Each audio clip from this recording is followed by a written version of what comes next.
নমস্কার বন্ধুরা, গৌরব কিচেন থেকে আজ আমি আপনাদেরকে প্যারিস মুরগি রান্না করে দেখাবো। এখানে আমি একটা প্যারিস মুরগি নিয়েছি 4 কেজি ওজনের। এখন আমি এটা কেটে বেছে নেব। বন্ধুরা দেখুন, আমি মুরগিটা কেটে বেছে ধুয়ে নিয়েছি। এখন আমি এটা রান্না করে আপনাদেরকে দেখাবো। আর এর জন্য আমি কি কি মশলা নিয়েছি দেখুন।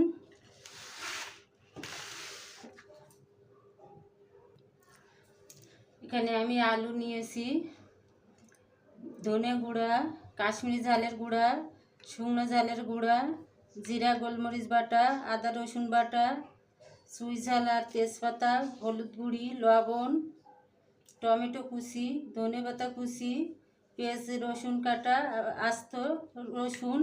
এখন আমি কড়াইতে তেল দেব। বন্ধুরা দেখুন, আমার তেলটা গরম হয়ে গেছে। এখন আমি পেঁয়াজ রসুনটা দিয়ে দেব।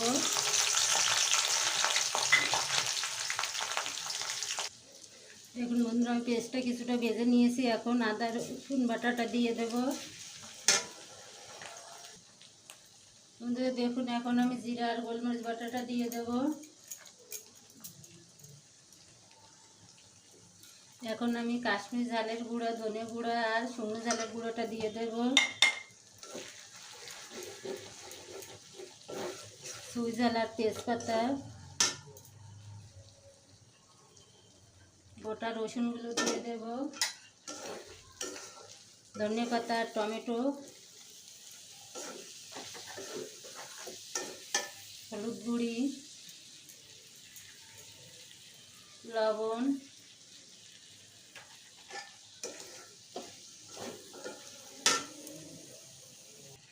এখন মশলাটা কষিয়ে নেওয়ার জন্য একটু জল দেব।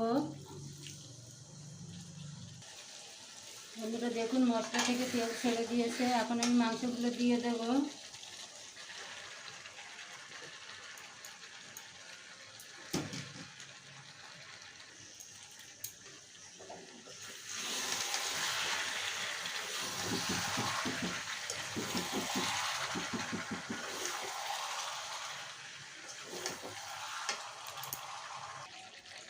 বন্ধুরা দেখুন, এই মাংসটা কিছুটা কষিয়ে নিয়েছি। এখন আলুগুলো দিয়ে দেব।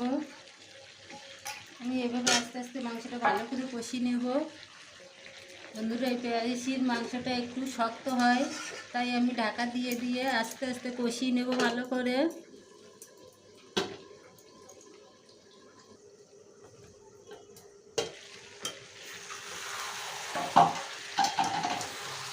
বন্ধুরা দেখুন, আমি এভাবে ঢাকা দিয়ে আর একটু জল দিয়ে ভালো করে কষিয়ে নিয়েছি।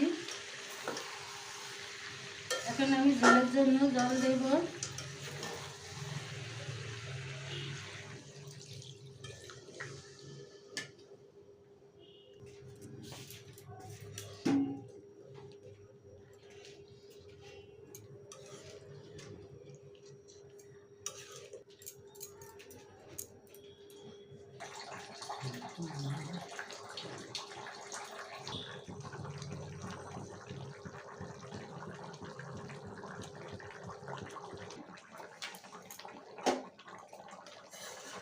বন্ধুরা দেখুন, আমার তরকারিটা প্রায় হয়ে এসছে। বন্ধুরা, আমার এই প্যারিস মুরগির রেসিপিটি যদি আপনাদের ভালো লেগে থাকে, প্লিজ আমাকে লাইক, কমেন্ট এবং শেয়ার করবেন। আর পাশে থাকা বেল আইকনটি চাপ দেবেন। আর যারা আমার চ্যানেলের নতুন সদস্য, প্লিজ আমার চ্যানেলটিকে সাবস্ক্রাইব করবেন। এখন আমি গরম মশলার গুঁড়ো দিয়ে দেব।